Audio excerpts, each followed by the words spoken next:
A dark prophecy foretold a princess would destroy the world, and for centuries, none lived past 5.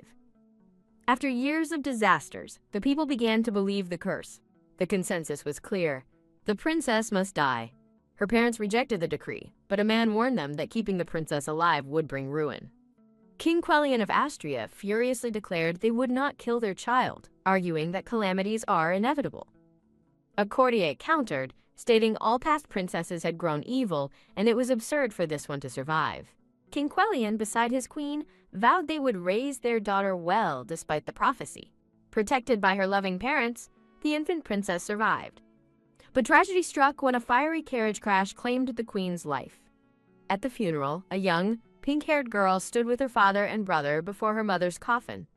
A nobleman blamed the princess for the queen's death, enraging the grieving king. In a flash of fury, the king struck down the accuser. The nobleman's body fell lifelessly to the floor. King Quellion, bloodied and enraged, swore death to anyone who dared harm his daughter. While mountains of her oppressors' bodies piled up, she grew up surrounded by her father's love. Her father knelt before her, promising that no one would ever hurt her again. He asked if there was anything she wanted, and the young princess hesitated. He assured her not to worry, promising he would grant any wish. As her father held her close, she felt uneasy about his boundless generosity. She learned the source of her power was a malevolent force within her, the Demon King's seed. With a somber gaze, she realized this power also came at a great cost. When she asked for a simple cake, her father promised one as large as the castle. Her desires grew darker, a priceless necklace, then an entire forest, and her father granted them all.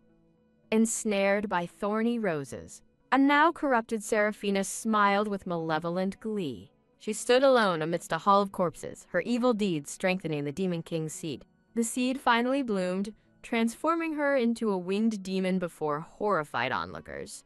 With King Quellion and Prince Johann dead, a man declared that Demon King Seraphina must pay for her crimes. Soldiers charged forward, their voices united in a single cry, "Kill her!" Looking at the dark energy corrupting her hand, Seraphina wondered how she had fallen so far. A devastating crack sounds as she unleashed a powerful explosion, scattering the soldiers. As a dark presence loomed, she cried out for someone to stop her, horrified by her own actions. A fallen soldier lay dead on the blood-soaked ground. A mysterious figure observed her destructive power, deeming it fitting for a demon king. Kasalun Ertman, heir to the Holy Kingdom, appeared to condemn her for trampling the innocent. Vowing to make her pay for her sins, Kasalun charged at her with his holy sword. The holy power struck her, causing her immense pain as she clutched her chest. Kasalun's power weakened the seed's magic, giving her a moment of clarity to end it all. With desperate resolve, she screamed at him to kill her. He granted her wish, plunging his sword deep into her chest. As she bled, she weakly uttered Kasalun's name. Kasalun watched in disbelief as Princess Seraphina was enveloped in a brilliant, fading light. She fell, believing her death would save everyone, only to be jolted back to awareness by a familiar voice. A maid she recognized greeted her, asking if she slept well. Confused, she remembered being stabbed by Kasalun, yet this strange place felt undeniably familiar. The maid offered her a mirror to wash her face. Staring at her reflection, she saw the face of her younger self. The shocking truth hit her. She had turned back into a child. Her father, King Quellion, entered her room with a warm smile, wishing his daughter Sarah a good morning. Stunned, the young princess calls out for her father. He asks what happened, but she dismisses it as a bad dream. As she insists she's fine, her father calls her name with concern. Bang!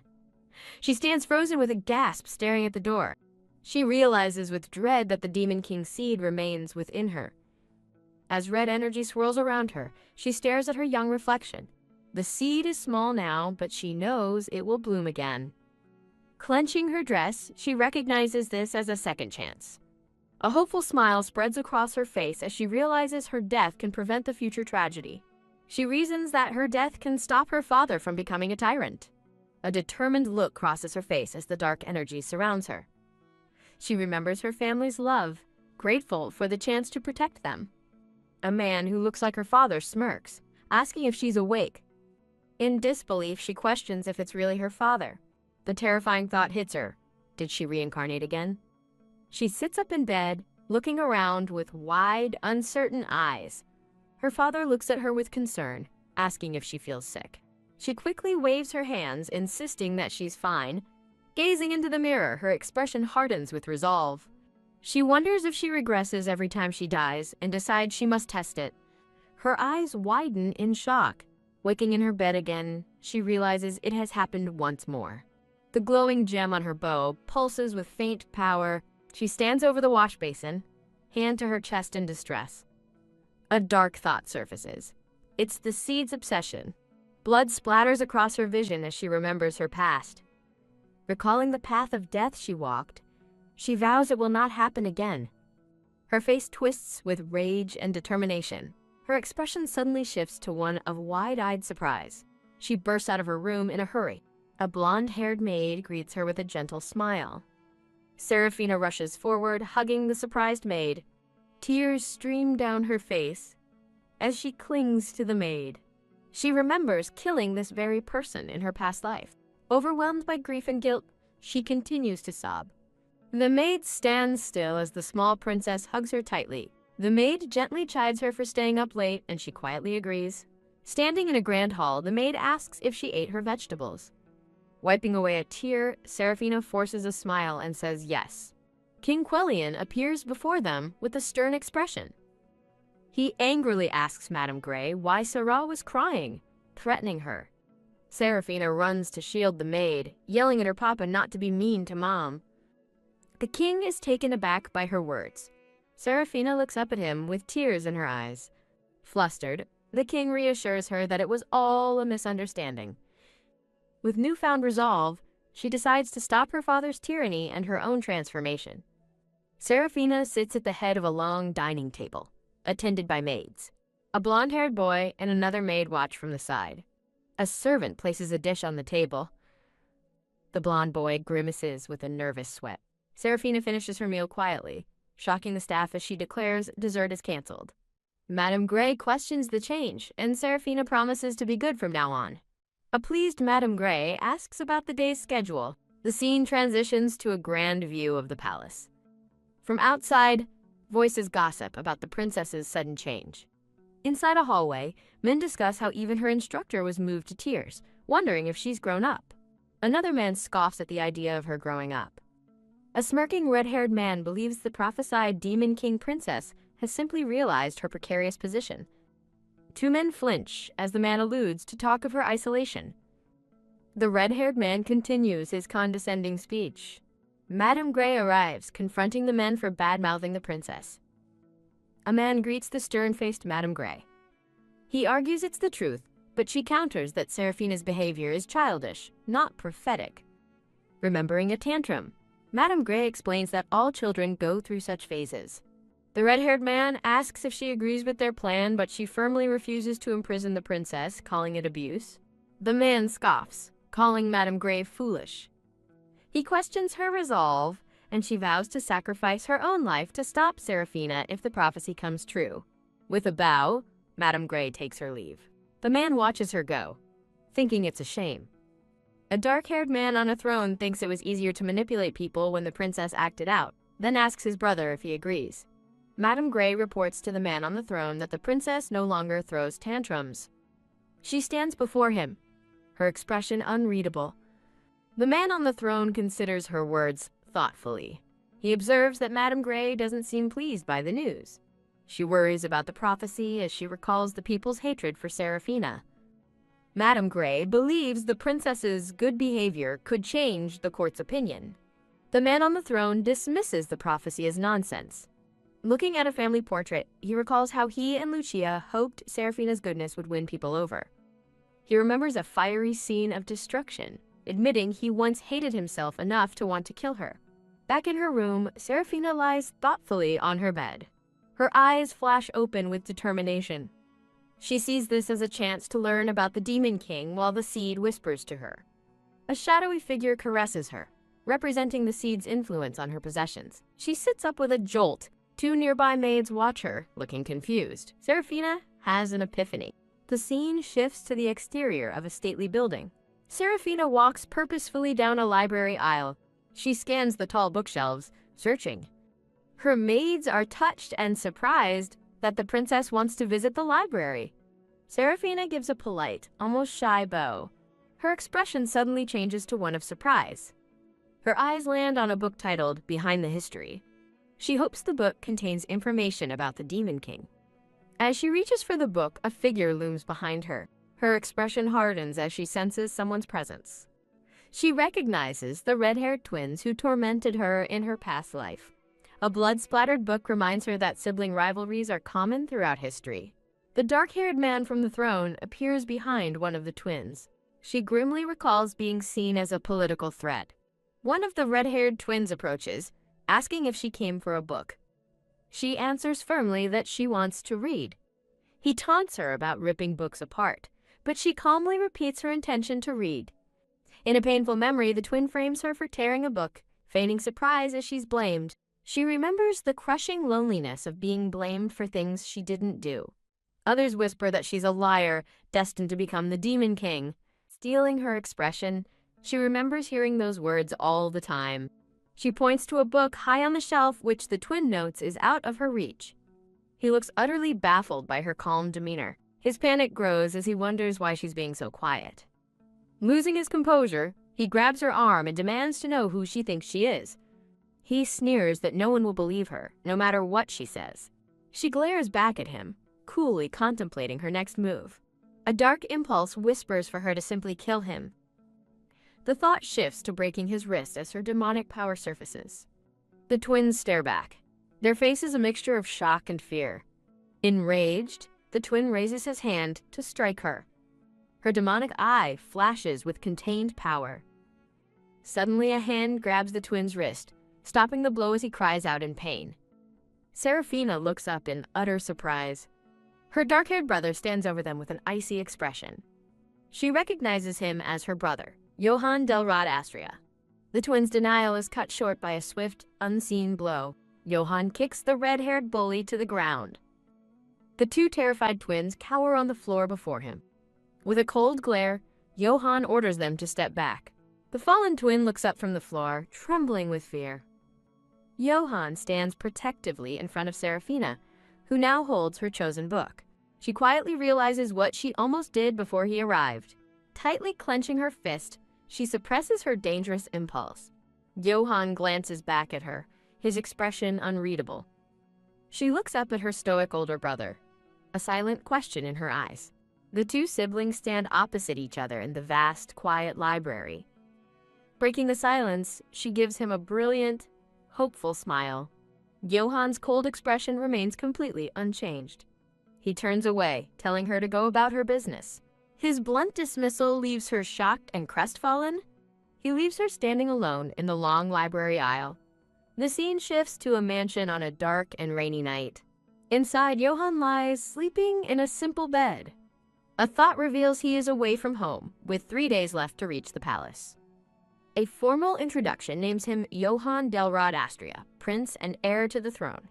Born with a fragile body, he was unable to properly channel his magic. He recalls his parents doting on baby Serafina, the child of prophecy, while he was ignored. He bitterly concludes that to his father, he is no different than a stranger. A flashback shows him preparing to leave a remote estate with his attendants. An attendant speaks to the young prince, whose expression is already cold and distant. A man in a suit gestures towards a desolate cobblestone path. A dark-haired girl with golden eyes stares forward with intensity. A memory of a joyful, smiling Serafina appears. Waking, Johann wonders why she showed him such affection. With a creak, the doors to his grand bedroom open. He jolts awake in bed, asking who is there. She calmly announces her presence, identifying herself as Serafina. She quickly runs toward his bedside. She asks about his condition, knowing the rain makes it worse. She offers her brother a genuinely warm smile. With a book in hand, she sweetly asks to read beside him, promising to be quiet. Taken aback by her kindness, Johann says he has a question. Serafina beams and declares her affection for her brother. He reflects on their distant relationship, confused by her sudden warmth. She stands before him, waiting patiently for his answer. The scene transitions, focusing on the opulent bedroom. That night, a cloaked Seraphina prepares to sneak out, determined. She climbs onto the window ledge, ready to depart. She leaps from the high window into the stormy night. She races against time, seeking a special herb for her brother. She hopes curing him will convince him to stay at the palace. She runs through a dark forest under the full moon. Rain pours down as she ventures deeper into the woods. Her expression is fixed with unwavering resolve. She reaches a clearing, the rain falling heavily around her. She thinks to herself that it's been a while. The rare flower she seeks only grows on a rainy, full moon night where many have died. A fiery memory surfaces of assassins attacking and guards rushing to protect her. A young Seraphina cries for her mother, who begs her to live. Crying, she reaches for her mother while being carried away. Her small hand reaches out in desperation amidst the flames. Back in the present, she clenches her fist, haunted by the memory. Spotting the white flower, she whispers her mother's name. She quickly moves toward the precious flower.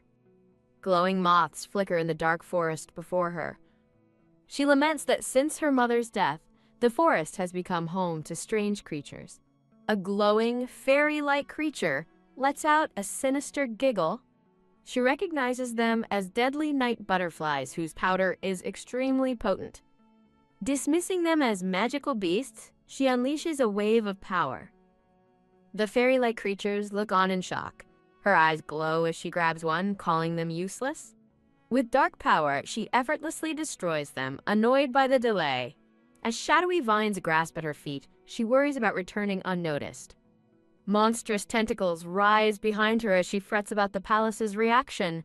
Finally, holding the flower, she hopes it can cure her brother. She smiles softly, knowing he might still dislike her. Her eyes flash red as she effortlessly cuts down attacking vines. She dodges a spray of green ooze from a hidden foe. Her eyes widen in alarm as she realizes the danger she's in. A powerful burst of flames erupts around Seraphina in the dark forest. Panicked, she realizes she must put out the rapidly spreading fire. A traumatic memory surfaces of a pink-haired woman screaming in a burning building. Seraphina's eyes widen in terror, the fire reflecting in them. Steeling herself, she resolves not to be afraid as the blaze intensifies. A monstrous, fanged creature rises from the fire as she focuses on her goal, the flower for her brother. She glances back with glowing red eyes, sensing the immense danger. The scene focuses on the white flower she seeks, untouched by the chaos. The view shifts to the grand palace under a rainy, moonlit sky. Inside, someone quietly flips through the pages of a book. Johann lies in bed reading, finally setting the book aside with a thud. He closes the book, unable to focus as he replays the day's events in his mind. Just as he decides to sleep, a frantic shout echoes through the palace. The princess has disappeared. Palace staff rush through the halls with lanterns, desperately calling for the princess. A hand slams down on a table as a voice orders the search party to be expanded. The king furiously commands that the entire palace be mobilized to find Sarah. Standing in a hallway, Johann observes the commotion, realizing his father gave the strict orders. He wonders bitterly if anyone would search this hard for him if he vanished. A memory of Seraphina's brilliant smile appears as she calls him brother. He sadly concludes that to their father, someone like him is nothing compared to her. With newfound determination, Johann turns and walks down the hall. He stops at a large window, looking out into the pouring rain. In a flashback, Seraphina calmly asks the now-tamed forest monster if it has a stomachache. The monster's vines are swiftly bound and sliced apart by an unseen force. She unleashes a powerful wave of fire to combat the forest's dark creatures. With a focused glare, she expertly manipulates the flames. She swings her arm, creating a sharp arc of energy that parts the blaze. She acknowledges that the Demon King's seed has made her entire being poisonous. She unleashes a wave of dark energy, knowing her poison is lethal to these beasts. Shaken from her thoughts, she urgently remembers her mission to get the flowers. To her relief, she finds the precious white flowers are completely undamaged. She gathers a bouquet, hoping it's enough to cure her brother's illness. Clutching the flowers, she smiles softly and knows she must hurry back. An attendant reports to the king that a search of the palace reveals no trace of the princess. The king covers his face in anguish, desperately wondering where Seraphina could be. He looks up to see his son, Johann, standing silently in the grand hall. Johann watches his father with an unreadable, stoic expression. His golden eyes are filled with a quiet intensity. The king approaches Johann, placing a heavy hand on his shoulder. The grip on Johann's shoulder is firm and commanding. Johann looks up at his father, then briefly closes his eyes. He places a hand to his chest and declares that he wants to find Sarah. The king stares, surprised by his son's unexpected resolve.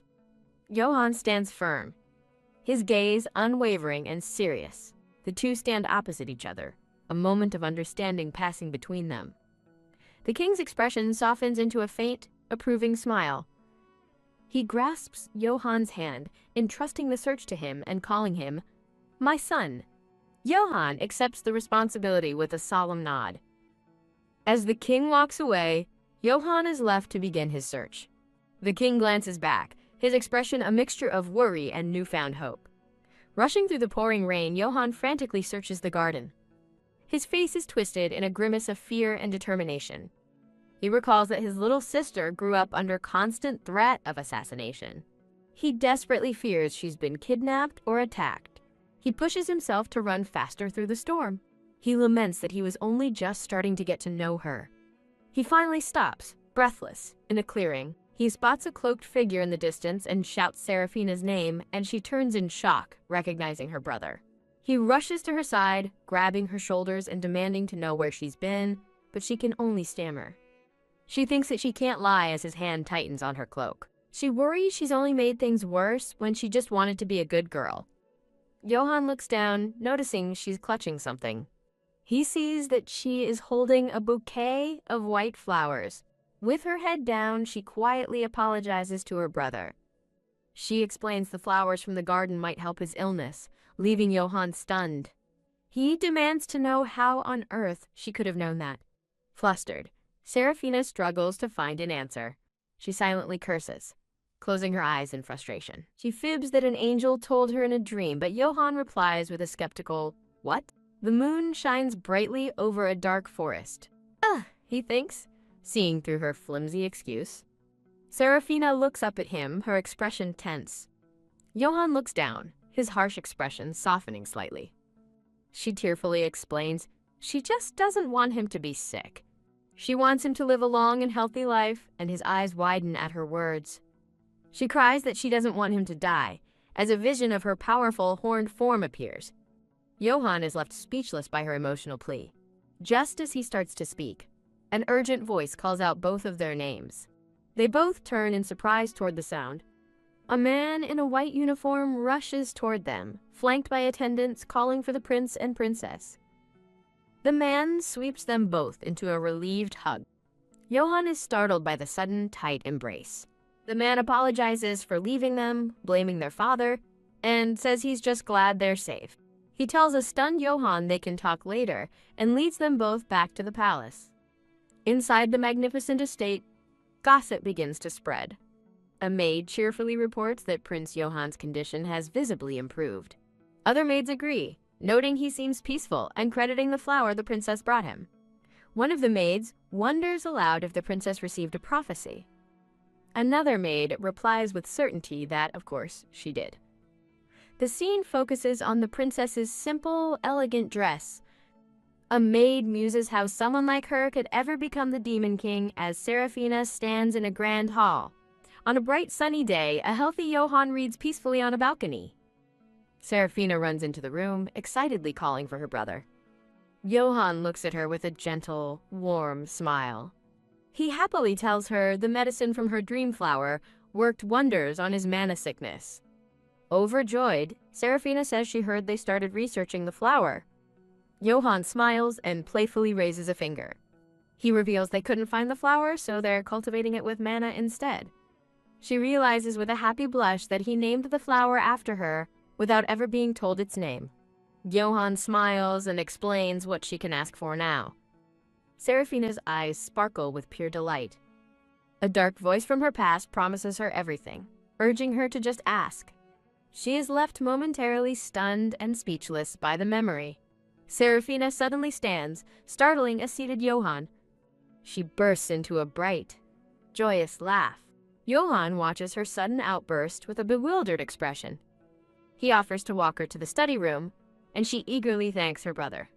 As they walk away together, she thinks that something feels different. A vision of her laughing in a field of flowers reflects her happiness. The scene shifts to a dark, candlelit corridor, setting a sinister tone. In the shadows, two cloaked figures discuss the princess's improving reputation and rumors of a divine prophecy.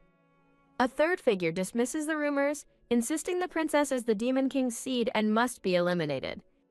A red-haired man in a hood smirks, his name revealed as Theodore. Theodore calmly states it's too soon to worry, as the princess's upcoming blessing ceremony will be their chance. Their plan will unfold according to the divine will, guided by the Pope of Zara in a grand cathedral. The scene transitions to the sunlit palace gardens. Inside, Johann stands before a table adorned with the white flowers. He gently holds a single flower, lost in thought. He recalls Serafina's tearful wish for him to live a long, healthy life. A small, fond smile crosses his face as he thinks to himself, "You fool." He remembers she ventured out despite being afraid of the dark, recalling an image of her as a small child. He wonders if her actions were an attempt to change her fate. He pictures her trapped within a cage of glowing blue thorns. In a moment of empathy, he sees himself reflected in her dark world. He envisions her smiling brightly, free among the flowers. Touched by this realization, Johann smiles with quiet understanding. An unseen official decides to rename the flower Seraphine to prevent misuse. The king appears, sternly asking about the fate of the assassin. An attendant bows low before him, ready to report. The king rubs his temple, sighing that he is sick of the constant threats. From above, the attendant confirms the matter was handled quietly. An aide reports to the king that scholars found no historical record of a Zero prophecy ever being overturned. He hands the grim report to the king. The king somberly reads over the document. Just then, the aide announces that the princess has requested an audience. The king's heavy mood instantly lifts, replaced by a radiant smile. Serafina peeks into the room, calling out for her father. He warmly welcomes his daughter, calling her Sarah. Overjoyed, Serafina runs eagerly toward her father's open arms. The king lifts his little princess into a loving embrace. He thinks furiously of the attempt to harm such a delicate child. Gazing at her, he vows to do anything to protect her. He resolves to conquer Zira, believing he can change the prophecy by force. Serafina looks up and sees the dangerous look on his face. She realizes with horror that her father is thinking of starting a war. She recalls that in her past life, he made a similar, devastating choice. To protect her, he had invaded every nation that sought to kill her. The result was a full-scale war between their empire and the Zira alliance. She panics internally, realizing she has failed to stop the war again. Clinging to his sleeve, she resolves to stop her father's plan for war. He looks down, asking his daughter what is wrong. Serafina looks up with wide, innocent eyes, searching for a believable excuse. The memory of her father holding her, as Johann watched, flashes through her mind. She fibs that a sad book about war history upset her, leaving him confused. Declaring she hates warmongering kings, she shocks her father into silence. The king breaks into a cold sweat, unsettled by his daughter's words. She kisses his cheek, cheerfully telling him to do his best with work. As she skips away, she leaves her stunned father and a worried attendant behind. Once alone, she sighs in relief, her desperate plan having worked for now. She thinks that her father will stay on guard as long as assassins appear. Walking between two guards, she wonders if she should deal with the assassins herself. Her thoughts are interrupted as she looks up in surprise. A large group of knights bows in unison, greeting the princess. She beams, charmed by their hard work and dedication. Seeing so many knights, she thinks her father is being far too overprotective. A knight asks his companion about the person standing behind him. Her eyes widen as a newly recruited knight is introduced. She stares in shock as the knight, Dioran Gray, bows respectfully. A painful memory surfaces of a dying knight pierced with arrows. The vision is replaced by the new knight's warm, gentle smile. She remembers him from her past life as Dioran, her loyal knight and shield. A shattered mirror reflects her dark past, recalling his sacrifice was deemed unworthy. A chaotic flashback shows a battle and her horned form falling. She sees a vision of Dioran shielding her with his body, taking arrows meant for her. He looks down at her horned form with a pained, sorrowful expression. A blood-stained flower symbolizes how his heroic sacrifice was twisted into disgrace. The narration recalls how the Demon King fled and lived on, unable to die. Snapped out of her thoughts, she looks up as someone calls her name. She cheerfully greets Sir Dioran, explaining she heard he'd be her escort. Blushing slightly, Dioran confirms that his mother informed him of his duty. She happily takes the knight's hand. Dioran flushes beet red, completely flustered by her forwardness. With a bright smile, she invites him to have tea with her. The knight stammers, saying he couldn't possibly accept her offer. Another knight intervenes, stating it's an order and he will reschedule Dioran's training.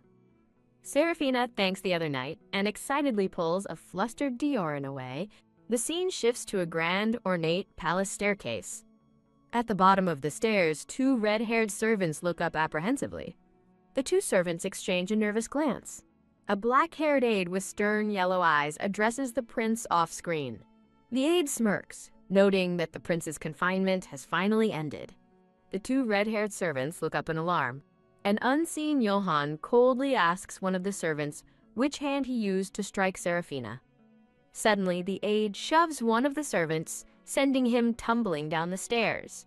The servant screams as he falls. His companion cries out his name, Morgan, and demands to know what the prince is doing, but Johann calmly asks him to repeat the question.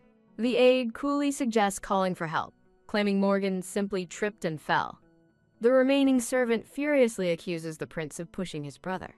Johann asks if the servant is now trying to frame him, leaving the man speechless with fear. The aide coldly asks if they truly thought harming the princess would result in mere confinement. The scene shifts to a vast, ornate, and empty bedroom. She fondly recalls a vision of Dioran's gentle and loyal smile. With newfound resolve, she vows that this time, she won't let tragedy happen. She identifies the true problem, the approaching purification ritual. She fears the ceremony will expose her as the Demon King. While she can control her magic, she worries the holy power will make the seed react. Realizing refusal is too suspicious, she feels confident in her plan. As the scene shifts to a grand estate, she declares she's already prepared. A royal carriage, escorted by knights, travels down a winding forest road. A white horse leads the way. The carriage and its retinue proceed on their journey. Upon stopping, a blonde attendant announces their arrival to the princess. Dressed in a formal white gown and veil, Seraphina appears serene yet determined. Two priests standing nearby wonder if the princess has changed. Seraphina presents herself with a graceful curtsy. Two priests nervously welcome her and her attendant, Emma, to the temple. From a distance, two knights on horseback observe their arrival. One of the knights playfully tells Sir Dioran he must be nervous for his first time. Dioran turns his head, a little flustered by the comment.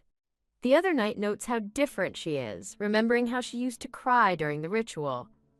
Dioran watches the princess with a look of deep concern. He lowers his gaze, beginning to speak his thoughts. His confused companion asks him what he means. Dioran suggests she's not changed, but is simply holding back her pain and tears. The other knight laughs, teasing that Dioran is completely smitten with the adorable princess. Having dismounted, Dioran formally introduces himself as her assigned escort for the day. Seraphina is surprised, thinking a senior knight is usually chosen for this duty. The royal party walks through a grand, sunlit colonnade. They arrive at a large, pristine pool of water inside the temple. She thinks about the upcoming ritual as they stand before the baptismal font. She recalls the ritual, being submerged in holy water while priests pray. She thinks that her past struggles with breathing are no longer the problem. The demonic seed is. Seraphina suddenly collapses into her attendant's arms, claiming to feel dizzy as Emma calls her name in alarm. Emma suggests they postpone the ceremony, supporting the seemingly weak princess. Dioran gently scoops her up, carrying her in his arms. He looks down at the princess with a worried and concerned expression. Serafina now rests in a bed, watched over by Emma and Dioran. From her bed, Serafina gives Emma a bright, reassuring smile. Emma tells Dioran to step outside so the princess can rest properly. Serafina interrupts, telling Emma that she'd like Dioran to stay. Agreeing, Emma instructs Dioran to call for help if the princess's condition worsens. Dioran stands alone in the room, quietly watching over the princess. Lying in bed, she thinks to herself that he is as proper as ever. He politely tells the princess that he is fine standing. She invites him to sit down, catching him slightly off guard. Relenting, he takes a seat in the chair beside her bed. As he sits, he thinks to himself that this moment reminds him of the old days. A flashback shows a young girl trying and failing to surprise a stoic, brown-haired man. In the present, the brown-haired man looks up in surprise. The pink-haired girl lying in bed addresses him as Sir Dioran, mentioning his nickname Dio. Dioran smiles fondly, confirming his family calls him that. He sits by her bed, agreeing to whatever she wishes. A memory flashes of a smiling woman calling his name, Dio. Lying down, the pink-haired girl looks up thoughtfully. Dioran looks down at her and gives a formal reply. She suddenly turns her head with a look of alarm. Boom! A fiery explosion erupts outside the palace walls. Dioran flinches, startled by the sudden blast. The room shakes violently from the force of the explosion. Dioran quickly scoops the princess into his arms, yelling that they must escape. He sprints through a large doorway, carrying her to safety. As they flee down a long hall, he realizes it's an assassin's attack. The narration explains the temple is considered an inviolable, sacred space. However, a vision shows the princess surrounded by a dragon, warning of a broken treaty. A demonic silhouette of the princess declares it's the perfect chance to kill her. Dioran continues his desperate run through the crumbling corridor. Cradled in his arms, the princess thinks this attack conveniently delays her consecration ceremony. A blonde-haired woman in a purple dress rushes toward them. She points the way, telling them she knows the back door for their escape. She leads them at a run down the opulent hallway. As she points to the exit, she yells that the back door is just ahead. The doors in front of them explode into splinters. The trio stares in shock at the blocked escape route. Their path is now blocked by a group of cloaked assassins. The princess considers using her magic but hesitates, not wanting to be exposed. An assassin points his sword, ordering his men to eliminate the blonde woman first. A bright light flares up in the hall. A sword slices through the air toward the blonde woman. An assassin cries out as his blade is blocked by the woman's magically infused sword. With a fierce expression, she stands her ground as the assassins realize she's a swordmaster. An assassin recognizes her origins from Loram just before he's cut down. The blonde-haired woman stands poised, her sword glowing with power. She steps forward to confront the remaining assassins. The princess recalls the legend of a famous swordsman who vanished after the war. The woman engages the assassins as the princess wonders how the kingdom's best swordsman is here. The blonde woman's gaze is sharp and deadly serious. The princess is stunned that her father would hire a swordmaster as a nanny. The nanny gracefully evades an assassin's strike while preparing a counterattack. With the assassins defeated, the princess realizes her father orchestrated this. A memory shows her younger self targeted by a red laser. Dioran carries the princess past the victorious nanny. The nanny stands guard as more cloaked figures watch from the shadows. Two more assassins appear in a narrow brick-lined alley. An assassin lunges forward, about to call out to the princess. In a stylized frame, the princess shields a wounded Dioran. An assassin leaps down, aiming a strike at Dioran's back. Dioran spins around, shielding the princess with his own body. Serafina smiles, asking the brown-haired man if he is all right. Relieved, he tells her to close her eyes as they escape. Flashes of brilliant green light slice through the dark hallway. Holding her, the man stands over fallen enemies with his glowing sword. An ominous voice calls out her name, "Hey, Sarah." The voice suggests they can end this by killing them all. A demonic shadow urges Serafina to use her power. Closing her eyes, she forcefully tells the voice to shut up. They arrive at a large, barred gate blocking their escape. A bright blue light envelops them in a teleportation spell. The man's green eye scans their new, unfamiliar surroundings. Arriving in a rocky wasteland, he expresses his shock at the location. As he wonders about the spell, she senses an ominous energy. Her eyes narrow, alert to the unseen danger. The barren landscape stretches out before them under an orange sky.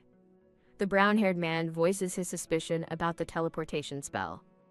Noticing him falter, she asks if he can put her down. He smiles through the pain, insisting it's nothing. Serafina calls him Dio, insisting he put her down so he won't get hurt. Dio looks conflicted by her logical plea. He relents, gently setting her on her feet. Dio looks at her with a surprised and concerned expression. Serafina turns away from him with a determined look. She begins bandaging his arm as he protests that she'll get dirty. He says he's fine, but she angrily insists he is not. She thinks of how he's already risking his life to protect her. Internally, she calls him a mess while wrestling with her own conflicting feelings. As she finishes, Dio quietly thanks her. He gives her a warm, slightly blushing smile. Serafina lets out a weary sigh, looking troubled. Standing together, she asks him what their next move is. Dio's expression hardens as he assesses their dangerous situation. He concludes they're in a monster nest and will also face assassins. They stand together, ready to face the coming threat. Serafina maintains a calm and unreadable expression. She imagines a scenario where she easily defeats their enemies herself. Dio notes her incredible calmness in the face of danger. Panicked, she suddenly wonders if she acted too calm. She worries that her lack of fear might make her seem suspicious. Dio watches her with a thoughtful and steady gaze. He turns his attention back to the path ahead. A small, knowing smile touches Serafina's lips. She stands resolute as the wind blows through her hair. She reflects that people hate her crying, calling her a strange child. She recalls a past of cold, cutting stares and constant judgment. Accepting her fate, she thinks that's just how things should be. Dio kneels before her, gently taking her hand in his. Serafina looks down at him, her expression serious and distant. She warns Dio that he wouldn't like her if he saw her throw a fit. When she asks if he would still stay, he firmly answers that he would. She looks ahead, her expression hardening with resolve. Dio kneels, vowing to always revere her as his princess.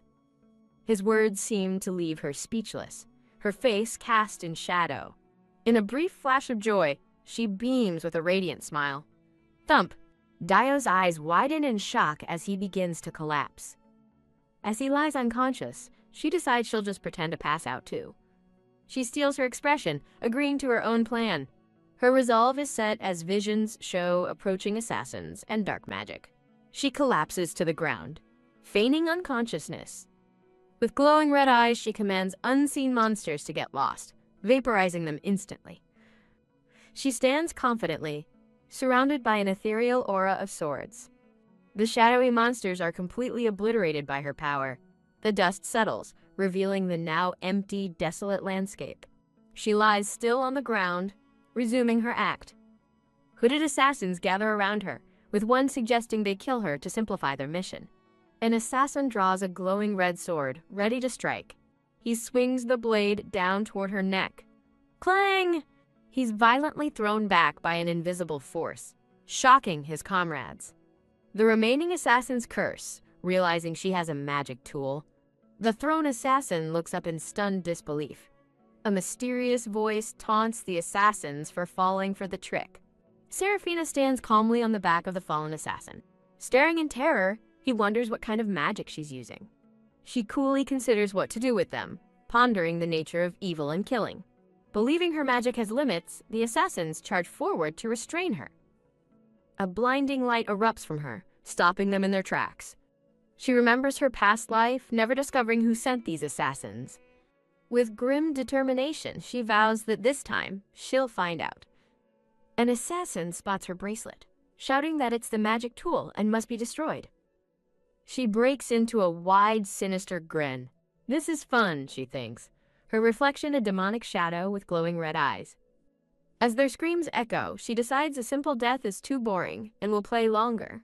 She turns, her expression cold and filled with deadly intent. An assassin grabs Dio, holding a blade to his throat. Serafina appears in a flash, her voice deadly serious as she orders him released. The assassin trembles, realizing her immense power is no mere tool. She walks toward him, her calm demeanor unsettling. With a sharp glance, she prepares to move. Whoosh! She dodges a sweeping sword attack with incredible speed. A cut appears on her cheek and her eyes blaze with fury. A demonic shadow appears, mirroring her unleashed rage. "Did you hurt him?" she asks as a massive shockwave of power explodes from her. With a murderous thought, she unleashes her power, tearing through the assassins. Ignoring an assassin's plea for mercy, she coldly reminds him of his intent to kill her. She sadly concludes that no matter what she does, the world will always hate her. Her rampage over, she stands alone, breathing heavily with a pained expression. A memory surfaces of Dio reaching for her as she thinks about killing him, wondering why it feels familiar. She recalls his face, a face she once wanted to protect. Trembling, she whispers the name, Dio Ren. Ha! She scoffs in disbelief at her blood-soaked hand, the ground around her covered in gore. Her heart pounds with sudden shock. She stands opposite Dioran in a dreamlike memory. Flinching, she hears him address her formally. She hesitates, struggling to find her words. He gently takes her hand in his. Stunned, she looks up at him. He offers her a gentle, reassuring smile. An off-screen voice asks if she witnessed his actions. A memory of Johan's cruel smirk flashes in her mind. The memory shifts back to her and Dioran. He stands before her, a vision of chivalry. Overwhelmed with emotion, her eyes fill with tears. She suddenly throws her arms around him. He returns the hug, patting her back comfortingly. With quiet resolve, she holds him tight. She recalls the destructive power she once wielded. She vows to protect him this time. The scene shifts to an opulent hall as a voice calls for Madame Grey. The king thanks Madame Grey for his daughter's safe return. Madame Grey humbly accepts the king's gratitude, stating it was her duty. The king holds a sealed letter, his offer made. As she begs him to reconsider, he challenges her resolve. The king lets out a weary sigh. A tense distance separates them in the grand room. Madame Grey maintains her determined expression. He smirks, confident in her influence. He takes his seat, asserting his authority. He grimly reports the assassin is dead, leaving no trail. She listens intently, standing in the quiet room. She reveals a crucial flaw in the assassin's escape plan. His eyes gleam with sudden, sharp realization. He thoughtfully considers her words. His hand tightens into a fist. He grimly concludes they have a traitor. Meanwhile, Seraphina collapses, writhing in magical agony. The demonic seed's power overwhelms her, causing immense pain. She realizes the seed's will is terrifyingly strong. Lying exhausted, she stares at her hand. She recalls losing control when attacked by the twins and the assassin. Frustrated, she buries her face in her pillow. Desperate, she resolves to find a solution. A memory of the temple's holy water gives her an idea. She bolts upright with a sudden realization. She flails around in a moment of frantic thought. She remembers the seed's power diminished at the temple. She wonders if sacred relics and holy water could be the answer. They might not be perfect, but it's a start. An image of a priest's robe comes to mind. Her expression hardens with renewed purpose. Her gaze is fixed on her new plan. Beaming with excitement, she clenches her fist with renewed determination. The black-haired aide stands stunned, holding a frilly pink dress. Completely bewildered, he stammers, trying to address her. The king gravely considers that Sarah is getting married, a revelation that sends the aide reeling in shock. Later, the aide sits beside her grand canopy bed. Seraphina sits up, watching him with a calm, serious expression. He thinks about the marriage, finding it absurd as he pictures her laughing childishly. A vision appears of a silver-haired warrior named Gabriel Ertmann. She recalls that fighting Gabriel alone was a monumental challenge. The aide calls out to his brother in distress, struggling to process the news of the marriage, thinking it's a bigger shock than expected, while Seraphina watches him with a sly smirk. A painful memory surfaces of her smiling through tears and blood. Lying in bed, she wonders what the man in her memory was trying to say with his shocked expression. She remembers his expression held no joy, relief, or peace. A vision of a sad white-haired man appears among flowers. Back in the present, the black-haired aide clenches his fists, resolved. Ha! He sighs, rubbing his forehead in frustration. He recalls his fruitless search for information on the Demon King. He concludes that relics are only a temporary solution to the seed. Serafina thanks him, revealing his research taught her the Demon King appeared 500 years ago. The narration suggests that the heir, Gabriel, might hold the answers. Serafina looks up with sudden, hopeful realization. She and her brother stand before a pair of ornate doors. Their father opens the doors, asking if everything is all right. Serafina greets him with a cheerful smile, reassuring her father. He hands her a folded white priest's robe. He gently drapes the holy garment over her shoulders. Wrapped in the robe, she looks up at her father and brother. The two men share a look, agreeing this is a serious matter. Serafina stands dressed in the long, consecrated robe. She happily declares that wearing it directly is more effective. Her brother asks their father how they can acquire more. The aide turns his head sharply, struck by an idea. The three of them stand together in the ornate room. The aide announces a way to get more relics from Zira. The scene shifts to a grand hall lined with knights. A young brown-haired knight walks down the ceremonial carpet. He kneels respectfully before Princess Serafina. She gently pins a jeweled medal onto his uniform. She formally bestows the medal as proof of his loyalty. The medal gleams, a symbol of his bravery and service. A close-up shows the ornate, shining medal on his chest. She touches a sword to his shoulder, asking him to be her knight for life. The knight looks up, his face bright with a devoted smile. Serafina looks down at him with a soft, pleased smile. Her expression becomes a wide, triumphant grin. A thought declares that he alone will be her knight. She jerks upright in bed, snapping out of the memory. Ha! She sighs with relief and lies back down. Looking up, she sees the brown-haired knight smiling down at her. She sits up on the bed, greeting him with a delighted expression. The brown-haired knight gives a warm, heartfelt smile. Serafina cheekily asks to use his lap as a pillow. Her bold request leaves the young knight standing stiffly in shock. He wonders nervously if it's truly okay to be so close. Hearing his thoughts, she lets out a delighted laugh. She rests her head on his lap, and he smiles down at her.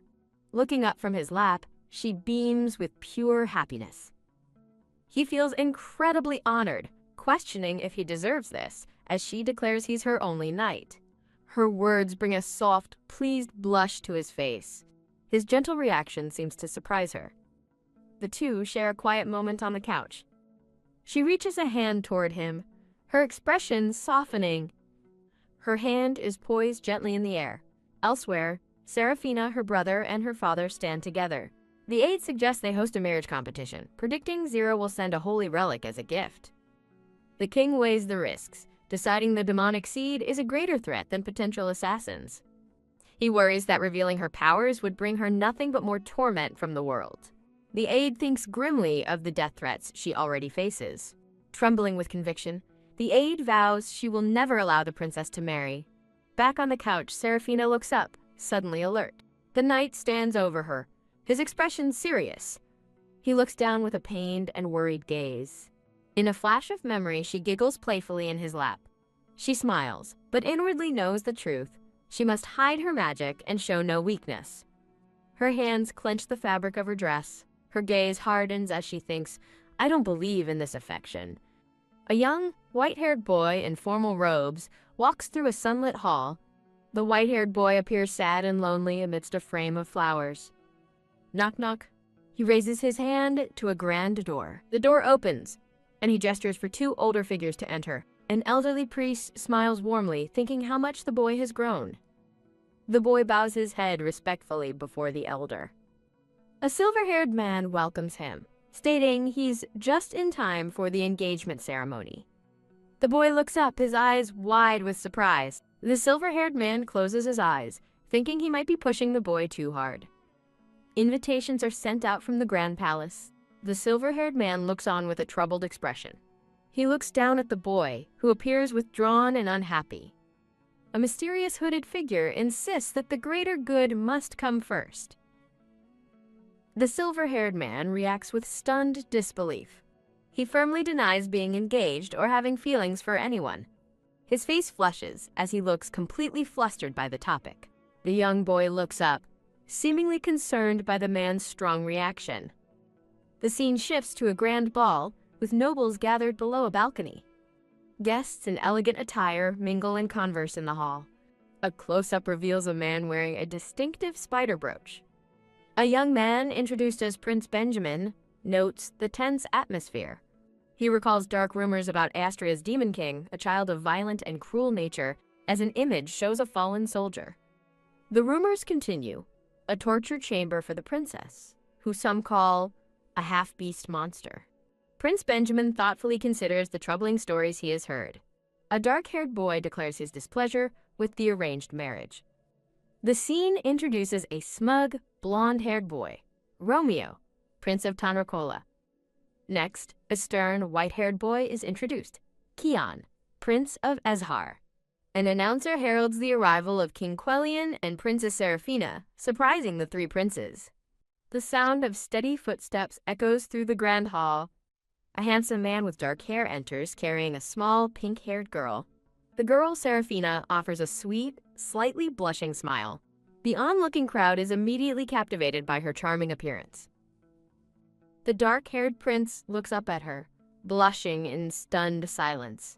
He internally recalls her reputation for having a rotten personality despite her looks. He suspects her adorable face has committed unspeakable acts. An angelic vision of Seraphina appears, complete with white wings. She beams with an overwhelmingly bright and innocent smile. The crowd swoons, calling her adorable as the dark-haired prince blushes furiously. Internally, Seraphina smugly notes how easily she's fooled everyone. Princes Romeo and Kian also stare, blushing in complete shock. Her sweet expression vanishes as Seraphina's gaze turns sharp and observant. Thump. Her heart pounds as she clutches her chest. A line of stoic priests stands with their arms crossed. The king and Seraphina stand before the assembled crowd and suitors. A white-haired boy with piercing blue eyes stands before them. Seraphina stares in utter shock, recognizing the boy as Cassiel. A weathered memory flashes of an older Cassiel drawing his sword. Grasping her dress, she wonders why Cassiel is here instead of Gabriel. She exchanges a look with the king, who glances back at her. She imagines herself in a wedding dress beside Cassiel, dreading the possibility of marrying him. A man explains that Cassiel's strong holy power can suppress the seed. Seraphina clenches her fist, questioning the situation. As she looks at Cassiel, she suddenly feels an overwhelming wave of nausea. In an empty hall, a thought wonders which prince she will marry. A maid smiles while working in a sunlit room. Another maid happily joins her, carrying a vase of blue flowers. The maids gossip, sure that one of the princes fell in love at first sight. They also comment on how striking the prince from Tolerantia was. The maids continue their work in the vast, elegant room. Seraphina stands with a calm, composed expression. The dark-haired prince from Tolerantia grits his teeth with determination. He is introduced as the sixth prince of Tolerantia, with slim chances of inheriting the throne. Believing this is his only chance, he plots to use the young princess, seeing himself as a puppeteer. He schemes to become her consort to control her and gain immense power. The sixth prince approaches a large, ornate wooden chest. Opening the chest reveals rows of potions. He grabs one, determined to become her fiancé. The scene shifts to a bright, beautifully manicured garden. A black-haired woman with yellow eyes smiles gently while holding a teacup. She has tea with Seraphina and another woman in a garden gazebo. Seraphina recalls an excessively long letter from the king, finding it overwhelming. The black-haired woman looks utterly exhausted from staying up for days. Gripping her sword, she states they only have 1 year to find a solution. Seraphina thinks about her original plan, to fix her condition while the suitor stayed. She holds the bow on her dress, lost in thought. She doubts she can solve the Demon King's power in just a year. Her brother frets, vowing to prevent her marriage to protect her. As her brother plots darkly against her suitors, she frantically tries to change the subject. Her brother sighs, running a hand through his hair in frustration.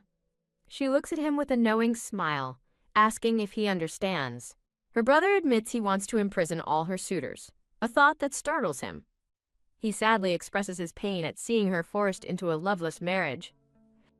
He gently takes her hand to comfort her. He vows she will find someone she truly loves. She reflects grimly that the entire world wants her dead. Her gaze hardens with determination. Hearing his words, she breaks into a cheerful laugh. They seal their promise with linked pinkies. She beams, her eyes full of playful determination. She playfully asks if she can keep her pinky, and her brother shouts, "Absolutely not." As he tries to leave, she grabs his sleeve, pleading for him to stay. He promises to visit again, and she happily agrees they had fun. After he leaves, a sudden thought strikes her. Madame Grey asks if she's all right, but the princess dismisses her concern. She stands thoughtfully, pondering her sudden realization. The scene shifts to another grand, imposing palace. An open window offers a glimpse inside. A young, white-haired boy stands alone in a sunlit hall. The view pulls back, showing Seraphina and her brother in the garden gazebo. He resolves that she must be eliminated before the demonic seed can sprout. His formal robes signify his important position. He peeks from behind a door, observing the room beyond. The scene shifts to a grand, sun-drenched cathedral. A hand rests on his shoulder as a voice reminds him that punishing evil is their duty. A dark premonition shows a shadowy hand reaching for a robed figure. A vision appears of a wedding dress, ornate and white. Seraphina stands as a bride, her expression somber against a blood-red backdrop. A hand reaches out, beckoning to the solemn bride. The groom is revealed to be a handsome, silver-haired man in a white suit. As their hands touch, she falls backward as if into a trap. The grand cathedral is eerily empty for the ceremony. They stand at the altar, their hands clasped together. Suddenly, the altar is replaced by a gleaming guillotine. She kneels before the blade, her groom standing impassively beside her. Clang. A final moment of light as the blade falls. Seraphina jolts awake in bed, gasping in terror. She clutches her nightgown, trying to calm her racing heart. She looks around her room, breathing a sigh of relief. She realizes with relief that it was only a dream. She clutches the sheets, unsettled, noting she hasn't dreamt since returning to the past. She lies alone in her vast, opulent bedroom. The next morning, a maidservant brushes her hair at the vanity. The maid reminds her of an appointment with Lord Cassel, and Seraphina mentally prepares for the intense meeting. The maid helps her into an elegant dress for the occasion. She walks with a tall man down a sunlit corridor, heading to the meeting. The aide thinks he should commend Seraphina's suitors. Her expression hardens with resolve. A young, white-haired boy waits alone by a sunlit window. He formally greets Princess Seraphina of Astria. She responds with a bright, welcoming smile. Her aide and another servant pull out chairs for the two. Tea is poured for the white-haired boy. The doctrines of Zira's priest demand a pure and modest life. Seraphina eyes the lavish tray of sweets with uncertainty. The boy admits he's never had sweets before. She's shocked, thinking this is too harsh for a 12-year-old. They sit in an awkward silence, broken only by her tentative bite. Clink. The silence at the table continues. Unable to bear it, she cheerfully breaks the silence, asking why he came instead of Lord Gabriel. He stares back at her with a flat, emotionless expression. Internally, she fumes, wondering if he's a robot, and calling the tea party torture. She forces another cheerful laugh. She eagerly suggests they take a walk in the garden. The aide holds a parasol over her as they walk with the boy. She closes her eyes, thinking the garden's flowers feel restorative. Looking at the boy, she realizes he looks just as he did in her past life. A vision of his older, silver-haired self flashes beside him. She dismisses the thought, recalling they only met on the battlefield. She turns to him, her expression brightening once more. He bluntly asks which of her suitors she wishes to marry. His direct question leaves her blushing and speechless. They stand facing each other in the sunny garden. She turns her head, looking away from him. She wonders if people usually ask such personal questions so directly. She laughs nervously, deflecting the question. She looks down, her expression becoming more serious. Her aide reminds her that the king wishes for her to meet someone who brings her flowers. The white-haired boy watches her with a neutral gaze. The scene focuses on a lush bush of white flowers. He turns and walks away without another word. She watches his retreating back, feeling disheartened. She concludes that he must not like her. She takes a step forward. She decides she was the one who was rude to him. Whomp! Back inside, she flops onto a chaise lounge in frustration. Her aide looks on in alarm as a small pink spirit appears over her. He watches her sulk on the chaise lounge. She peeks over the edge of the pillow with a pout. The aide observes her with a thoughtful smile. A white flower suddenly appears in her line of sight, startling her. The aide smiles warmly, offering her the single daisy. She gently accepts the flower from his hand. Holding the simple gift, she breaks into a genuinely happy smile. The aide looks at her with a kind and gentle expression. Kneeling before her, the aide promises to bring a big bouquet next time. She peacefully closes her eyes, enjoying the sweet scent of the daisy. The scene shifts to an outside view of her resting by the window. Overcome with drowsiness, she lets out a big yawn. She sleepily reaches out a hand towards the aide. He gently catches her as she falls into a deep sleep. He lifts her carefully into his arms. He carries the sleeping princess over to her bed. With a tender smile, he gently tucks her in. She sleeps peacefully on her pillow. Suddenly, a dark dream begins as a shadowy hand reaches for her. A mysterious voice questions why she tries to endure everything. As a hand covers her eyes, the voice says everything has been prepared. Her hand clenches as she silently tells the voice to shut up. The voice urges her to claim her power, but she cries out as her head hurts. The voice mocks her pathetic act as her red eye glares defiantly. A shadowy child's form flashes amidst swirling light. Lying in bed, her eyes snap open, glowing a menacing red. The aide Dio turns, sensing a change, and asks if someone just came by. She immediately sits up and gets out of bed. Creak. She pushes open the door, sensing a familiar energy. She looks up to find someone waiting in the hall. The white-haired boy stands before her, his expression neutral. He bows his head slightly, as if to greet her. She reassures him that she is fine and just woke up. He presents her with a large bouquet of white flowers. The bouquet is filled with beautiful, fragrant white lilies. She looks down at the flowers with a somber expression. She clasps her hands together nervously.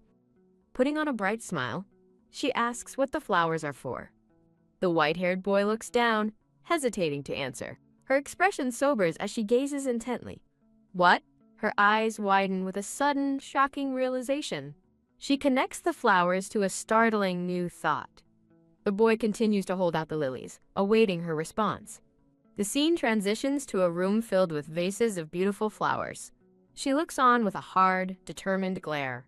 Later, she tells Madame Gray that it's nothing to worry about. She reflects that after that day, he brought flowers every day. A memory shows him presenting another unique bouquet from florists outside the capital. Madame Gray smiles, seemingly pleased by this development. Serafina sighs, complaining that his blank expression makes tea parties feel like talking to a portrait. The scene flashes back to a younger, pouting Serafina with her arms crossed. A maid bows her head apologetically. The young princess looks up with a confused expression. A dark-haired man appears, joyfully calling out, "Sarah." She laughs and runs into her father's arms as he lifts her into the air. She looks up at her father with a bright, adoring smile. He notes that she seemed to be in a deep discussion with his secretary. Her father's expression turns serious as he considers her words. He stands with the young princess in the grand, silent hall. Kneeling before her, he asks for her thoughts on sending Zera's delegation back. The question catches Serafina completely off guard. He explains that Emma testified the temple attackers moved suspiciously fast. The investigation points to an inside collaborator among the clergy. Serafina's eyes widen as she understands the grave implication. The truth is revealed. The Church of Zera was behind the attack. She realizes Zera's hostility is far more severe than anyone expected. She braces herself, knowing she must consider the worst-case scenario. Her thoughts immediately turn to the white-haired boy, Casil. She had dismissed the danger, thinking him just a 12-year-old boy. Her expression sets with grim determination. She wonders aloud at the sheer insanity of Zera's actions. Her father assures her they will investigate Zira more thoroughly. He takes her small hand in his own. His eyes are filled with worry as he looks at his daughter. She offers him a small, reassuring smile. She closes her eyes, projecting an aura of calm confidence. He gently covers her hand, offering his protection. With a cunning smile, she suggests a new plan. Use herself as bait. Horrified, her father immediately rejects the idea, declaring, "I'm not bait." She thinks of her loyal allies, her brother and Emma. She stands proudly, radiating a soft, determined glow. She smiles brightly, confident that no one would dare attack inside the palace. Her father's worried expression shows he isn't convinced. His hand reaches out toward her. Wah! He pulls her into a sudden, desperate hug. He holds her close, lamenting the burdens she must carry. She quietly accepts her fate, knowing it's simply because she was born. A painful memory surfaces of the day her father and brother died. She knows that if she dies, she'll just regress, making the demonic seed grow faster. She clings to him, stealing her resolve. She can never die. She hugs him back tightly, strengthening her father's resolve. Her plan is revealed. The other suitors are a smokescreen for Casil. The scene shifts as she walks with her aide down a bright corridor. Her pink hair flows as she walks with purpose. She and her aide proceed down the hall with unwavering focus. Taking a firm step, she resolves to make use of her next suitor. A dark-haired boy waits for her on a sun-drenched terrace. The boy Benjamin rises to greet her as she arrives. She quietly recalls how fierce he was as an adult. He is identified as Benjamin, the 6th Prince of Tolerantia. Clink. A cup of coffee is placed before her. She smiles politely, commenting on his love for coffee. Benjamin begins to lecture passionately about his interests. She sips her drink, thoroughly bored, and thinks, "Here we go again." She internally fumes that he always lectures her on economics and studies. Annoyed, she realizes their relationship is going nowhere. She reaffirms her goal. She must get close to Benjamin to acquire his weapon. Serafina beams with a cheerful and innocent smile. The 6th Prince watches her with a stern, unimpressed expression. Flinch. Her eyes widen in sudden alarm. The prince suspects she must want something from him. She panics, wondering if he's seen through her friendly act. He leans back in his chair with a slight smile. He puts on a charming facade, hand to his chest. He dismisses her act, claiming to understand her intentions. A flashback reveals the cunning prince used alchemy to rise. A stalking panther symbolizes his predatory nature. Unimpressed, she mentally compares him to a hissing kitten. The prince adjusts his tie with a confident smirk. Serafina calmly sips her tea, observing him. He asks if her gift of cocoa was a test of his knowledge on sugar trade, then decides she likely just thought it was tasty. They sit opposite each other on the sunlit terrace. He thinks of the suitor competition as a game to win. He assumes her actions are for some political reason. He asks if the princess needs to rely on foreign power. He leans forward suddenly, startling her. He stares intently, awaiting her response. With a charming smile, he extends his hand. He runs a hand through his hair, looking pleased. He proposes a mutually beneficial arrangement, where they use each other. Serafina listens, her expression unreadable. He glances at her with a confident, knowing smile. She looks out thoughtfully, considering his bold proposal. Leaning back, she coolly recalls his offer to be a tool. Her expression sharpens as she holds her teacup. She sips her tea, wondering if he can truly deliver. He confidently declares he's passed her test, while she privately thinks that's not it, but decides to play along. He moves to lean on the stone balustrade. He leans over the table, getting closer to her. He smiles eagerly, ready to strike a deal. Her sweet demeanor gone, she stares back with cold eyes. She requests rare, high-priced crystals from his homeland. He scoffs, asking if that's all she wants. A close-up shows a golden liquid in a teacup. Her eyes widen in shock at his casual response. She clenches her fist beside her teacup.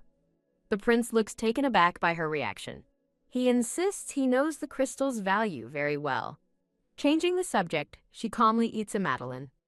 A memory of a burning castle reveals a past conflict over those very crystals. She watches him with a knowing gaze. The prince looks flustered, a bead of sweat on his face. She points at him, continuing her line of questioning. He places a hand on his chest, seemingly in thought. He turns slightly, considering his next move. He comes to a decision, thinking, in that case, as an apology, Benjamin slides a document across the table to her. He reveals it's an alchemy recipe for creating a homunculus. She stares at the recipe, shocked he's attempting such a feat at his age. A close-up shows the complex handwritten recipe and an alchemical symbol. The narration explains it's a high-level technique to create skilled artificial life. She reads the recipe and lets out a delighted laugh. Her cheerful reaction leaves Benjamin completely startled. Tapping the document, she confidently points out a specific section to him. She smiles, pleased with her own insight. Benjamin looks at her, thoroughly confused by her knowledge. He picks up the recipe and reads it again, processing her suggestion. Seraphina calmly sips her tea with a satisfied smile. Her expression hardens as she thinks that this wasn't an act of kindness. A scale appears, with her finger easily outweighing a miniature Benjamin.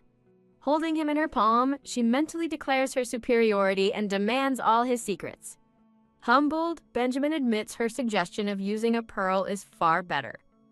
As she stands to leave, he watches her go, still holding the notes. She turns back with a brilliant smile, saying she enjoyed their time together. She gives a polite curtsy as he walks past her. She watches his retreating figure from the sunlit terrace. Alone now, Benjamin covers his face and begins to laugh. He admits to himself that he has gravely underestimated Princess Seraphina. He envisions the power and wealth he could gain by marrying into the Astria family.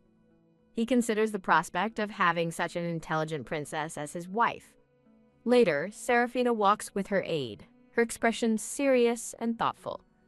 Benjamin looks on with a devious, determined smile, his ambitions ignited. A loud crash echoes from a grand estate. Inside the glass of a large arched window lies shattered. A portrait shows a cheerful, black-haired man with a brilliant smile. Another portrait shows Seraphina putting on a strained, polite smile. The black-haired man holds a young Seraphina, asking if she's all right after the incident. She laughs it off, cheerfully insisting that she's perfectly fine. He looks down at her with a worried and unconvinced expression. She recalls he's been frantically visiting all week to apologize for missing tea time. Her eyes narrow as she assesses the situation. He gently takes her hand in his. Click. He opens a small, velvet-lined box to reveal an ornate necklace. He smiles down at her, presenting his gift. Her eyes sparkle with curiosity as she asks what the necklace does.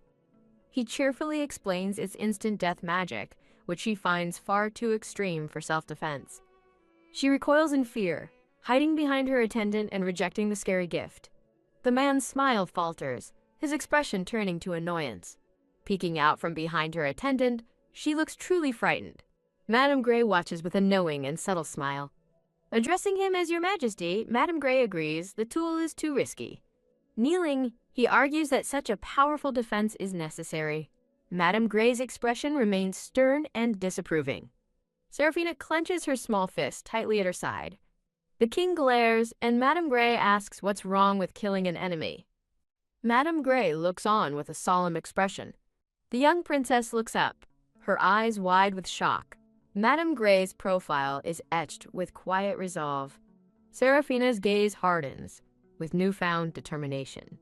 A memory flashes, a desperate plea not to destroy her soul. She grips her attendant's sleeve tightly. Madame Grey declares a princess should hold flowers, not blood, offering to take on the grim tasks herself and asking for the magic tool. The king watches with a serious, unwavering gaze. He holds a small, ornate box in his palm. He stands before Seraphina and Madame Grey, his back to the viewer. Kneeling, he addresses the young princess directly. He presents her with an intricate, jeweled brooch. He gently places the brooch into her small hand. Seraphina stares at the gift, her expression unreadable. Madame Grey closes her eyes with a sad, gentle smile. Seraphina hugs her father tightly as Madame Grey watches approvingly. The scene changes to Benjamin, who sits alone, deep in thought. His eyes narrow with a flash of ambition. He watches as a butler opens the doors for a visitor. He clenches his fist, thinking that she has finally arrived. He watches from across the room as the princess enters. Seraphina arrives with a radiant, cheerful smile. Benjamin politely welcomes Princess Seraphina, offering to serve the tea himself. An elegant white and gold tea set is prepared on a tray. He smiles confidently, his plan in motion. An attendant speaks with the princess. An attendant pours a dark liquid into a strange blue orb. The mysterious blue orb is held carefully. Benjamin thinks with a sly smile that the princess will soon be his. The attendant stands ready to serve the princess. Smiling, Seraphina agrees to enjoy the tea. Benjamin watches her, his expression confident. He reveals his plan, a secret potion from his homeland. She carefully adds something to her own teacup. He explains that adding sugar will activate the potion, thinking triumphantly that she cannot escape. As Seraphina drinks, he anticipates the love potion taking effect. He internally gloats that she cannot escape the love potion's power. She pauses for a moment, holding the cup to her lips. She beams, her smile bright and completely unaffected. The attendant stands before the seated prince. An attendant holds a silver pitcher. He smirks, convinced that a little milk won't ruin his potion. Seraphina lets out a cheerful laugh. Clink. She places her teacup back on its saucer. They sit opposite each other and Benjamin begins to drink his tea. As he sips, he notes the rich scent and sweet taste. He freezes, a shocking realization dawning on him. Sweet? His eyes widen in horror as he remembers he added no sugar. Seraphina smiles sweetly, her plan having worked perfectly. Benjamin freezes mid-sip, completely captivated. He wonders if a voice can truly be so enchanting. His hand trembles as he reaches for his cup. He is overwhelmed by her seemingly divine presence. Seraphina watches with a knowing smirk. To him, she appears as a radiant, angelic girl. Overcome with emotion, Benjamin begins to cry. Seraphina smiles, her plan proceeding perfectly. She knew all along about Benjamin's plan. She recalls his ambition to conquer and rule. He dreamed of using her demonic power for himself. His entire scheme was based on a love potion recipe. Her expression hardens with resolve. Benjamin offers her the drug tea. Turning away, she firmly requests milk. An attendant deftly swaps the teacups. Her unexpected request leaves him stunned. Playing innocent, she offers him a handkerchief. Flustered, he scrambles as she watches calmly. She hides a satisfied laugh behind her hand. Blushing, he gratefully accepts her handkerchief. She cheerfully invites him to ask her anything. She continues her performance with a brilliant smile. Completely charmed, he eagerly offers to share all his secrets and books. Seraphina's sweet smile conceals her true intentions. The scene shifts to his private, book-filled study. As she reads, he explains the nuances of alchemy. Feigning excitement, she calls his knowledge amazing. She casually brings up the legendary love potion. HMPH. He scoffs at the idea dismissively. She smirks, thinking how love dulls a genius. He begins to write, confident in his knowledge. Seraphina watches him with a calculating gaze. His quill glides across the parchment. He gasps, suddenly realizing something is wrong. Whoosh! The recipe suddenly erupts in a magical explosion. Ugh! He is thrown across the room by the blast. He realizes a safeguard ritual is protecting the recipe. Surrounded by flames, he wonders why it activated. He desperately calls out for the princess. He looks up to find her sitting on his back. Her heart pounds with fear from the sudden chaos. A memory flashes, her mother begging her to survive the flames. She whispers in horror, "Mother." She remembers the countless fires she unwillingly started. The demonic seed had burned a city against her will. She recalls the pain of watching her world collapse. Her mother's final moments echo in her mind. The room around her is consumed by fire. Dark, shadowy energy begins to envelop her. An inner voice screams at her to get out and run away. Heck, surrounded by flames, she lets out a terrified gasp. The fire suddenly explodes, blasting her off her feet. She scrambles through the burning room, desperate to escape. Urgh. Her heart pounds with fear and exertion. She reaches for the doorknob, begging her power to stop. A dark voice tells Seraphina to leave him, reminding her he tried to drug her. She clenches a post, refusing to leave him behind. She turns and runs back into the inferno. She grabs Benjamin's leg, trying to pull him to safety. With a determined grimace, she struggles to move him. She knows magic would be easy, but she hesitates, fearing the consequences. As she sits on a throne of flames, a demonic voice demands she leave him now. No, she screams back defiantly. She resolves not to watch someone die in these flames again. She shields the unconscious Benjamin with her own body. The scene changes to a serious-looking, white-haired boy. Attendants burst into the room, shouting to rescue the princess and prince. A man in a red uniform looks on in utter shock. Maids and servants rush in with water, telling her to follow them this way. Being led away from the chaos, she wonders why this happened. A white-haired boy named Cassiel stands at the door, flanked by hooded figures. She's stunned, wondering why Cassiel is here. Outside, a convoy of carriages stands ready. A boy with dark hair watches the scene unfold. His expression is cold and unreadable. Seraphina, holding a parasol, recognizes Prince Benjamin. An official report declares the fire was just a simple accident. Seraphina stands before a man seated on a throne. Benjamin walks with his head down, deep in thought. He thinks to himself that he can't remember what happened that day. A man suggests it was an assassination attempt, as King Tolerantia expresses his concern. Seraphina's eyes widen in surprise at the suggestion. Benjamin coolly informs her that he doesn't need a farewell. He states there is no need for goodbyes between them. Seraphina thinks that if Benjamin returns, she will have a choice to make. The wind blows gently through the trees. Benjamin smirks, declaring that he hasn't given up. He confesses she's become the purpose of his life, stunning her. He turns and walks away, leaving her standing alone. He glances back with a look of quiet determination. The scene shifts as she holds up a large stuffed rabbit named Duke Bunny. She carefully places Duke Bunny on a chair. Her maids giggle amongst themselves as they watch her play. The maids eagerly offer to join her game, one even volunteering to be a flower pot. She turns to them with a slightly unsettling, wide-mouthed grin. The disappointed maids sigh, "What a shame," as the princess walks away. Seraphina continues to smile contentedly to herself. With her room prepared, she asks herself if it's time to begin. Whoosh! Ingredients fly as she quickly begins her work. She pauses, recalling a past embrace with a man in a red cloak. She carefully prepares a purple potion with a sprig of lavender. In another memory, she holds a black book, looking toward a dark-haired man.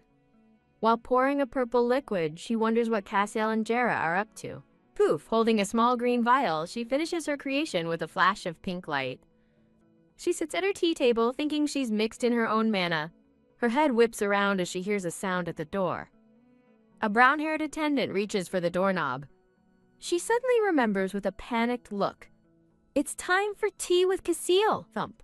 She quickly places a small vial on the table. She greets the attendant at the door with a huge, enthusiastic grin. The attendant smiles warmly, asking if she is ready. She gives him a sharp, assessing look. She clenches her fist, ready to act. She cheerfully grabs his arm, ready to go. The attendant smiles, pleased by her enthusiasm. He thinks to himself that it would be an honor. As they walk, he tells her he has a gift for her. She looks surprised to receive a single, beautiful white rose. The scene changes to her facing the white-haired boy, Cassiel. Seraphina looks down with a slightly sad expression. Cassiel stares back at her, his expression cold and distant. The attendant gestures for Cassiel to have a seat. Flinch! Cassiel's hand quickly stops the attendant from pulling out his chair. He stands stiffly beside the chair, refusing the attendant's help. The attendant looks surprised as Cassiel looks away dismissively. Seraphina watches in confusion, thinking this has never happened before. She glances at him from her seat, wondering if it's another scheme. Cassiel sits down, still looking away from her. She beams at the attendant, thanking him for his kindness. A servant wheels in a cart with an elegant silver tea set. Cassiel raises a hand, stopping a teapot from pouring mid-air. Seraphina looks down, crestfallen by his refusal. She nervously clasps her hands in her lap. She looks up with hopeful, pleading eyes. Her 3 maids watch from the side, smiling with adoration. Cassiel glances at the fawning maids with a look of disdain. He firmly closes his eyes, refusing her silent plea. The maids recoil in shock, gasping that he refused. She asks if his refusal is due to his vow of simple living. The narration explains a lemon tart was prepared since Cassiel only drinks water. Looking at Cassiel, she says she feels sorry for the chef. 1 hour later, she's slumped over the table in defeat as he sips his water. Cassiel calmly announces that time is up and he is leaving. He rises from his chair, turning his back to her. She watches him leave with an annoyed expression. She wonders if he's even human, since her begging didn't work. Leaning on her hand, she stares out the window, lost in thought. She realizes with determination that he must have a weak spot. She approaches the brown-haired attendant with a new plan in mind.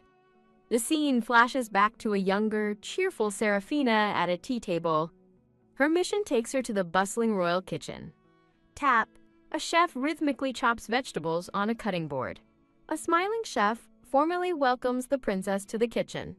She gives him a sweet, innocent smile in return.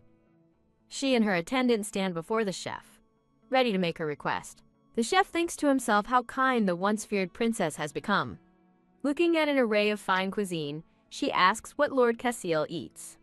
The question leaves her looking completely bewildered. Clatter. A starkly simple plate is set on the counter. She stares with wide-eyed shock at the contents. She asks in disbelief if this is truly his meal, just bread and an egg. The chef gestures with uncertainty as he confirms the simple diet. He explains that those with holy power can survive on minimal food. Her face falls as she realizes the depth of his asceticism. A memory reminds her that potions contain sugar and rose essence. She deduces his simple diet must give him extremely sharp senses. The startled chef stammers an obedient reply to her sudden request. Her eyes sparkle with mischievous excitement as she asks for a favor. The chefs exchange a look of complete confusion. The scene shifts to an opulent blue and gold office. A man reviews a report concerning a surviving dragon and the Tower Master. His subordinate reports that information on both is scarce, with dragon records hidden for centuries. The subordinate adds that no one has clear memories of the Archmage. The man's hand tightens into a fist on the desk. He glares, stating that they failed to find the information he wanted. He voices his disgust at his intelligence division's incompetence. His subordinate freezes in terror as he suggests it's time for a purge. The man panics, realizing a purge of the intelligence division is a death sentence. The official calmly ignores him, picking up another report. He notes that preparations for the princess's exhibition are going smoothly. The exhibition will feature her childhood portraits. Even the first letter she ever wrote to him will be displayed. The subordinate bows low, awaiting dismissal. He acknowledges the order and hastily retreats. Left alone, the man stands and examines the document. He studies the report, which is written in an ancient, unfamiliar script. He decides he must find either the dragon or the Tower Master. A dark vision shows the princess threatened by shadowy, monstrous hands. The text explains that with little information, they must rely on similar cases. Past examples include powerful spirit users and summoners. He considers the risk of losing control to a contracted being. The first solution is to summon an even more powerful contractor. A dark, demonic silhouette flashes across the screen. The second method is to seize someone else's magic to overpower the contractor. He rules out weak spirits, but realizes a dragon might be the answer. He touches the ancient script, considering the chief mage's involvement. A pink-haired girl lets out a joyous, unrestrained laugh. The master of the magic tower has conquered all magic. A lone, cloaked figure is hailed as the Archmage, their world's only hope. In his office, the king looks over a document on his desk. He stands with a stern, thoughtful expression.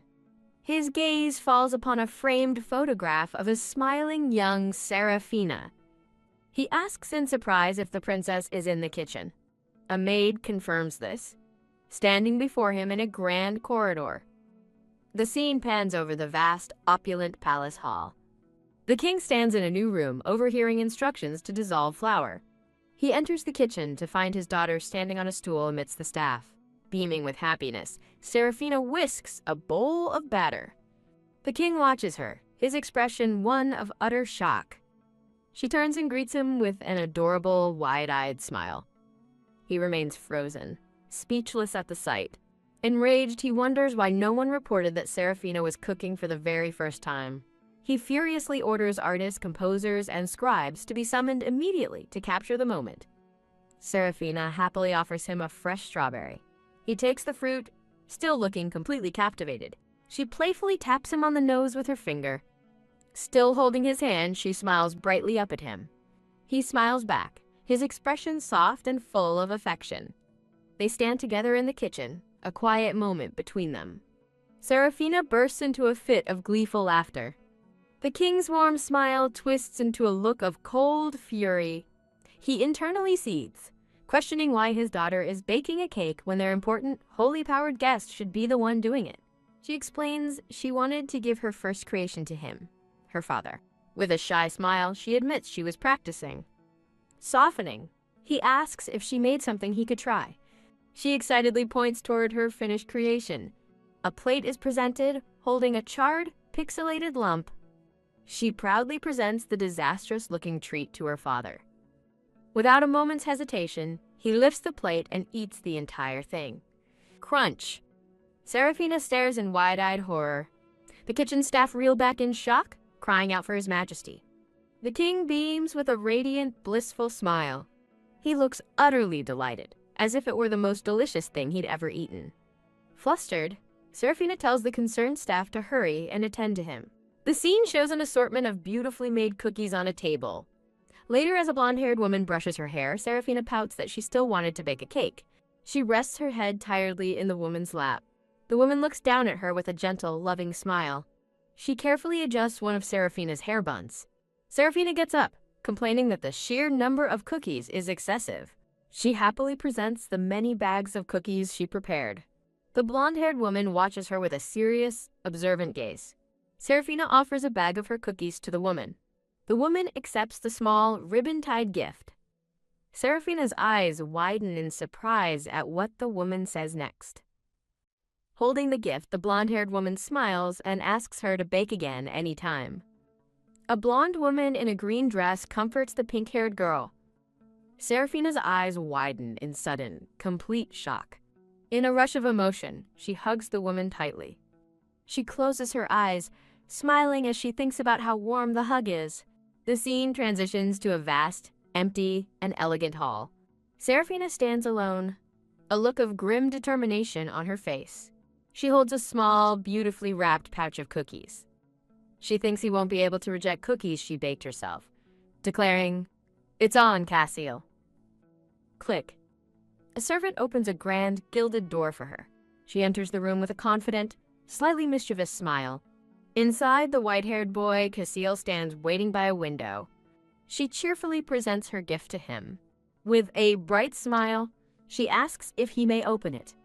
He unties the ribbon, revealing a variety of homemade cookies inside. She beams, her plan seemingly a success. Clasping her hands, she pleads with him to have just one piece. She thinks smugly about how she even bandaged her hand to play for sympathy. Looking up at him, she puts on her most pitiful and innocent expression. Cassiel looks down at the cookies with a pained, somber expression. Confused, she wonders why he's acting this way over a simple cookie. He gently takes her bandaged hand in his. Their hands are enveloped in a soft, healing light. She stares in disbelief, realizing the light of healing is mending her fake wound. They share a silent, stunned look as the magic fades. He announces he must go pray and turns to leave. He walks away, leaving her and the blonde woman watching from the doorway.